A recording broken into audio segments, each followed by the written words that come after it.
हम लोगों ने कार्तीय गुणन के बारे में सीखा।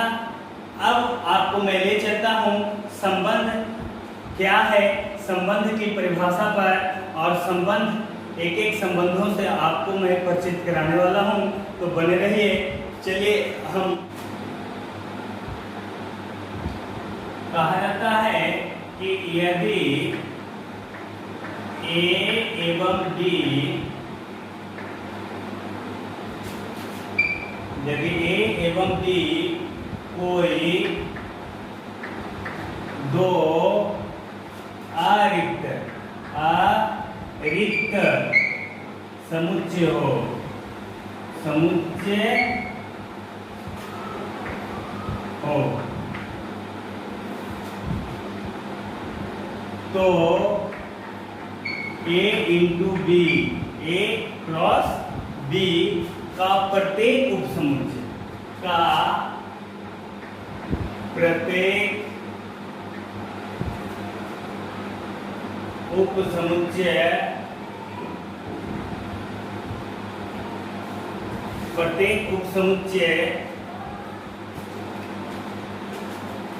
उपसमुच्चय ए से बी में संबंध कहलाता है, संबंध कहलाता है, जिसे relation from A to B से सूचित करते हैं, इतना से सूचित करते हैं। चलिए, हम लोगों ने परिभाषा को देखा। अब परिभाषा के अनुसार हम लोग संबंधों को थोड़ी समझने की कोशिश करेंगे। कहा जाता है कि यदि ए एवं बी कोई दो अरिक्त समुच्चय हो, यानी ए होना चाहिए और बी होना चाहिए, ए और बी दोनों है ना अरिक्त समुच्चय होना चाहिए। तो चलिए एग्जांपल में हम लोग ले लेते हैं, ए हम लोग ले लेते हैं कितना 1 2 ले लेते हैं, और बी ले लेते हैं, बी कितना ले लेते हैं ए बी ले लेते हैं। ए और बी यहाँ पे आप देख सकते हैं, कुछ कह रहा था परिभाषा कि ए और बी कोई दो अरिक्त समुच्चय हो, तो आपने देखा कि एग्जांपल में ए और बी दो समुच्चय लिया गया है जो अरिक्त है। अब कहा जाता है तो ए गुना बी, क्या चाहिए हमको, ए और बी का कार्तीय गुणन चाहिए। तो चलिए यहाँ पर ए बी का कार्तीय गुणन है ना, तो हम लोग ए और बी का कार्तीय गुणन करेंगे। ए और बी का चलिए यहाँ पर कार्तीय गुणन कर लेते हैं, यहीं पर कर लेते हैं ए और बी का कार्तीय गुणन। तो ए हमारा कितना है, ए हमारा है ना 1 2 इंटू बी कितना है हमारा, तो बी है हमारा ए बी। इन दोनों का कार्तीय गुणन करते हैं, तो कार्तीय गुणन चलिए करते हैं। तो कार्तीय गुणन करने के लिए सबसे पहले 1 का पेयर ऑर्डर बनाएंगे, किससे, ए से 1 आएगा ए के साथ, अब 1 आएगा किसके साथ, बी का, यानी 1 और बी का पेयर ऑर्डर बनेगा इस तरह से।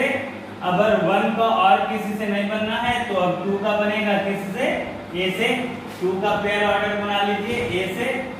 अब 2 का पेयर ऑर्डर बना लीजिए किससे, बी से, 2 का पेयर ऑर्डर बना लीजिए किससे, बी से। तो इसमें 2 मेंबर्स थे, इसमें 2 मेंबर्स थे, तो 2 दूनी 4 मेंबर, 1 2 3 4 मेंबर। चलिए 4 मेंबर तो हमने प्राप्त कर लिया। ए गुना बी का प्रत्येक उपसमुच्चय, ए से बी में एक संबंध कहलाता है। यदि हम रिलेशन निकालना चाहते हैं, ए से बी में निकालना चाहते हैं, रिलेशन फ्रॉम ए से बी निकालना चाहते हैं, तो हमें क्या निकालना पड़ेगा, ए क्रॉस बी का उपसमुच्चय निकालना पड़ेगा, उपसमुच्चय निकालना पड़ेगा। चलिए ए क्रॉस बी ना, तो ए क्रॉस बी आपका कितना आ चुका है, ए क्रॉस बी आपका आ चुका है कितना, 1a 1b 2a 2b। Relation निकालने के लिए हमें A गुना B का उप समुच्चय निकालना पड़ेगा। A गुना B A है ना आपका, इसका उप समुच्चय निकालेंगे हम लोग। तो सबसे पहले तो इसका उप समुच्चय निकालना है, तो सबसे पहले तो हमारा उप समुच्चय होगा कौन? सबसे पहला उप समुच्चय होगा कौन? सबसे पहला उप समुच्चय होगा हाई, है ना। इसको हम लोग संबंध करते हैं, ठीक है ना, संबंध बोलेंगे। सबसे पहला कौन है? चलिए सबसे पहला संबंध कौन रहेगा हमारा? हाई। इसके बाद हम लोग क्या करेंगे कि ये जो 1A है ना, 1A का हम लोग एक समुच्चय बनाएंगे। चलिए अब पेयर ऑर्डर 1B का एक समुच्चय बना लेंगे। अब हम लोग 2A का एक समुच्चय बना लेंगे। अब हम लोग 2B का समुच्चय बना लेंगे। इस तरह से अब हम एक एक करके और समुच्चय उप समुच्चय नहीं बना सकते हैं। अब हम दो दो का बनाएंगे। कितने का बनाएंगे? दो दो का बनाएंगे। यानी कहने का मतलब ये है कि अगर हम लोग 1A के साथ 1B को रखेंगे, अगर हम लोग 1A के साथ किसको रखेंगे? 1B को रखेंगे। अगर हम लोग 1A के साथ 1B को तो रख ही चुके हैं, अब हम लोग 1A के साथ किसको रखेंगे? 1A के साथ रखेंगे 2A को रखेंगे। 1A के साथ 2A आ चुका है, तो अब 1A के साथ किसको रखेंगे? 2B को रखेंगे। 1A के साथ किसको रखेंगे? 2B को रखेंगे। 1A के साथ 2B आ चुका है और 2B के आगे कुछ आने को तैयार नहीं है ही नहीं, तो 1A का पोजीशन बढ़ जाएगा, 1B पर चला जाएगा। और अब हम लोग 1B के साथ रखेंगे। 1B के साथ किसको रखेंगे? 2A को रखेंगे। अगर 1B के साथ 2A आ चुका है, तो अगर 1B के साथ किसको रखेंगे? अगर 1B के साथ हम लोग रखेंगे 2B को रखेंगे। 1B के साथ 2B आ चुका है और आगे आने के लिए कुछ है नहीं, तो अब हम लोग क्या करेंगे कि 1B का पोजीशन बढ़ा देंगे, 2A पर चले जाएंगे। और 2A के साथ अगर किसको रखेंगे? 2B को रखेंगे।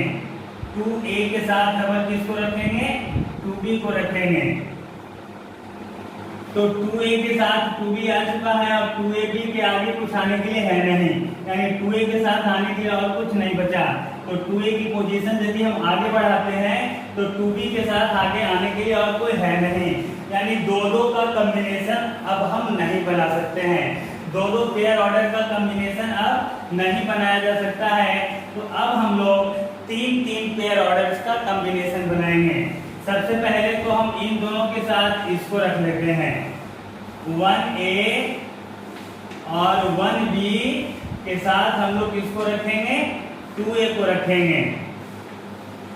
चलिए, तो इन दोनों के साथ 2A आ चुका है, तो इन दोनों के साथ आने के लिए अगला कौन है? तो इन दोनों के साथ आने के लिए 2B है, यानी 1A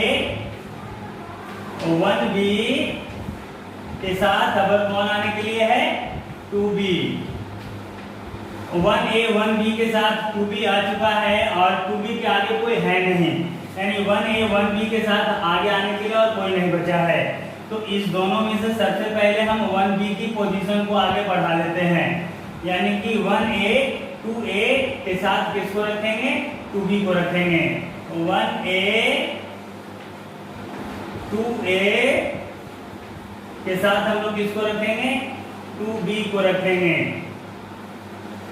1A 2A के साथ 2B आ चुका है और 2B के बाद आने के लिए आगे कोई है नहीं, तो इसकी भी पोजीशन आगे बढ़ा लेते हैं।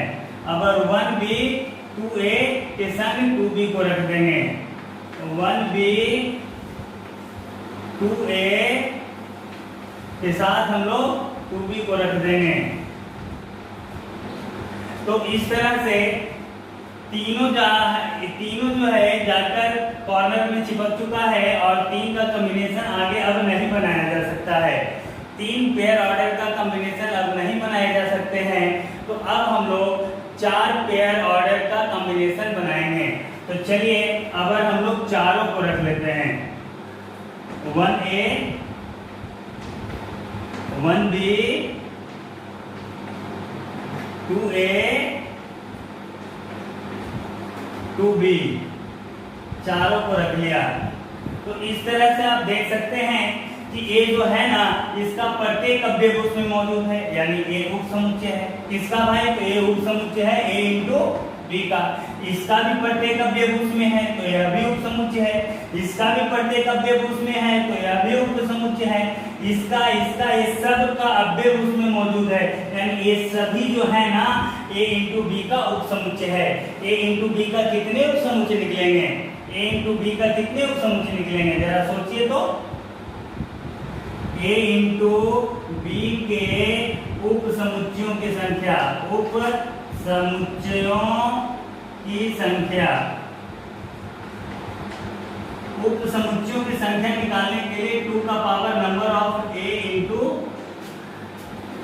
बी का ना निकाल रहे हैं, तो number of A into B, A गुना बी का उपसमुच्चय निकाल रहे हैं, तो 2 का power number of A into B, यानी 2 का power number of A into number of B.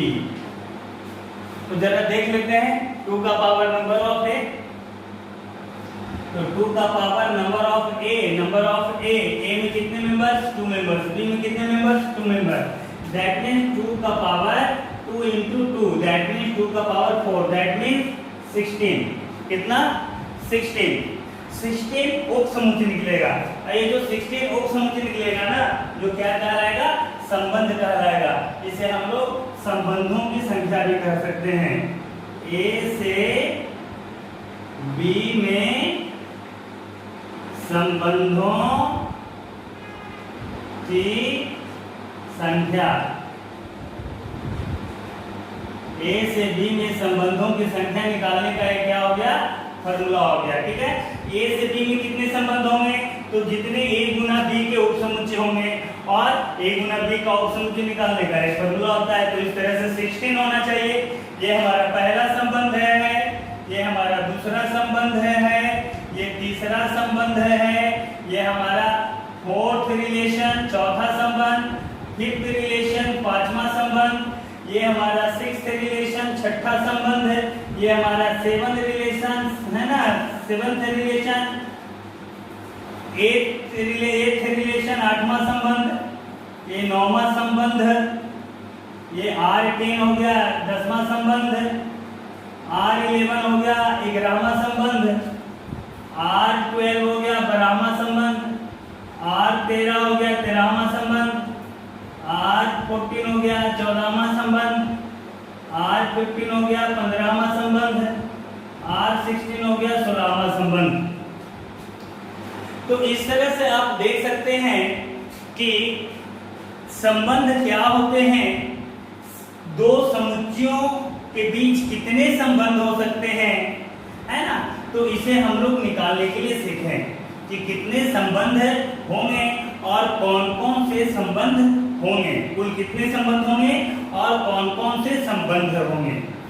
अब हम लोग जानेंगे कि ये जो संबंध हैं जो किस प्रकार के, यहाँ पर 16 संबंध निकला है, सभी संबंध अलग अलग प्रकार के हैं।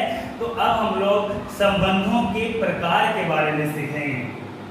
हम लोगों ने संबंध निकालने के लिए सीखा, अब संबंधों के प्रकार के बारे में सीखते हैं।